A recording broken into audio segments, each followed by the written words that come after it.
Harka fuunii hordoftoota Oromiyaa Magaaziin bakka jirtan maratti nagaan kusinaa qaqqabu. Kun qophii addaa dhugaa dugda duubaa mata duree jedhuutiin isiniif dhiyeessinudha. Qophii addaa dhugaa dugda duubaa kanaatiin wantoota ajaa'ibsiisoo dhugaalee hin dhagahamne addunyaa kanarraa fi yuunivarsiitii keenya keessatti argaman kan ittiin isiniif dhiyeessinudha.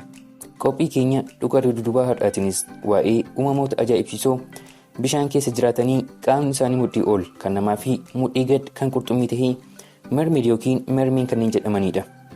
Akkuma kanaan dura galumsa viidiyoo tokko irratti isiniin jedhu chaanaalii koo kana Oromiyaa Magaaziin sabskiraayib gochuun viidiyoon kun yoo isinitti tole laayik sheer gochuun yaada gaaffii fi qeeqa keessan koomentii irra kaa'uu hin dagatinaan affeerraa godha.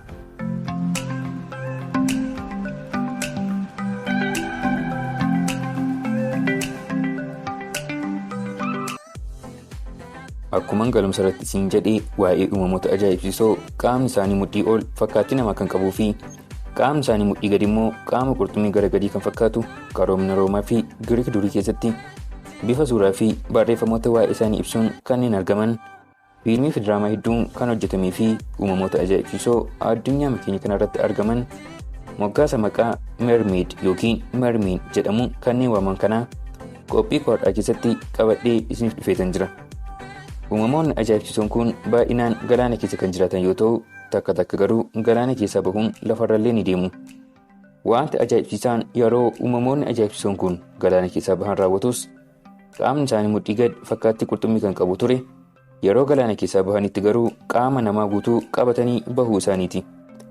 Haalli uumama qaama uumamoota mermaid yookiin mermiin jedhaman kanaa saayintistoota hedduu kan wal falmisiisee fi hanga ammaatti illee waliigalteerra kan isaan hin geessisne ta'uun dhugaa jirudha. Uumamootni ajaa'ibsiisoon kun dhugumaan addunyaa keenya irra akka jiraatan yeroo garagaraatti bakkeewwan adda addaatti argamuun uumamoota kanaa ragaa saayintistoonni jiraachuu uumamoota kanaaf dhiyeessanidha. Bara 1943 akka lakkoofsa alaatti namni Kiristoofor jedhamu tokko qarqara bishaan Ispaanyoolaa jedhamutti mermeedi 3 argee ture. Akka namni kun jedhettis uumamoonni mermaid jedhaman kun akka fiilmii fi diraamaa irraa uumamoota babbareedoo otoo hin taane inumattuu qaamni isaanii mudhii ol fakkaattii jawwee kan qabuu fi qaamni mudhii gadi immoo fakkaattii qurxummii kan qabu akka ta'e dubbatee ture. Namoonni hedduun garuu namni Kiristoofor jedhamu kun akka waan sobuu itti yaadaa turani. Booda garuu baruma 1943 keessa qarqara galaana Atlaantikitti imaltoonni markabaan galaanicharra adeemaa turan uumamoota akka Kiristoofor jedhee kan mudhii ol qaama jawwee qabanii fi mudhii gadi immoo qaama qurxummii qabanii arguu isaanii dubbatani. Yeroo kanattis namoonni wanta jedhame amanan ajaa'ibsiifachaa warreen wanta jedhame hin amanne kun sobadha jechaa dubbiin uumamoota kanaa ittuma fufi.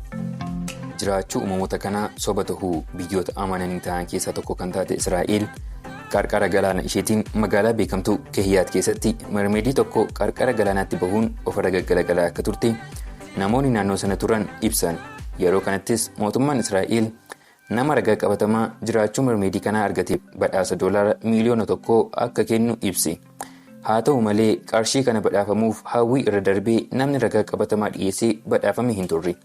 Garuu dubbiin uumamoota kanaa ammallee ittuma fufe.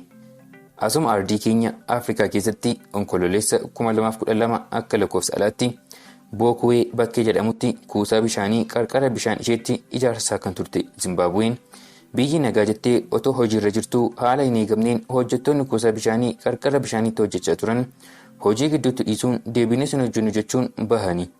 Kanas kan dhagahe mootummaan Zimbaabuwee maalan isinirraa hir'ise jechuun yoo hojjettoota kana gaafatu naannoo kuusaa bishaanii hojjetanitti mermeedii hedduun akka jiranii fi doorsisanii akka ari'an dubbatu. Yeroo kanattis mootummaan Zimbaabuwee wanta kana hunduu naafaa dhagahu jechuun karaa ministeera bishaanii isaatiin addunyaaf ibse. Erga yeroo sanaatii mootummaan Zimbaabuwee kuusaa bishaanii sana ijaarsisuu haa turuu bishaan naannoo sanaa illee itti hin fayyadamne. Uumamoonni kun duhanii haftiin lafee isaanii argamu malee otoo lubbuun jiranii ijaan ilaaluurra kan darbe qaamaan qabamanii hin beekan. Waa'ee uumamoota kanaa wanti nama ajaa'ibsiisu biroon immoo uumamoonni mermeed jedhaman kun namarraa dhalachuu isaanii ragaan hospitaalota garaagaraa keessatti argamu jiraachuu isaati. Hordoftootaa fi maatiiwwan Oromiyaa Magaaziin qophii har'aa dhugaa dugda duubaa jedhuutiin wanta ajaa'ibsiisaa kana isiniif dhiheesse. Qophiin kun yoo isinitti tole laayik sheer gochuun wanta isinitti dhagahame koomentii irratti barreessuu hin dagatinaan affeerraa godha. Hanga qophii biraa fi viidiyoo biraan walitti deebinutti nagaatti.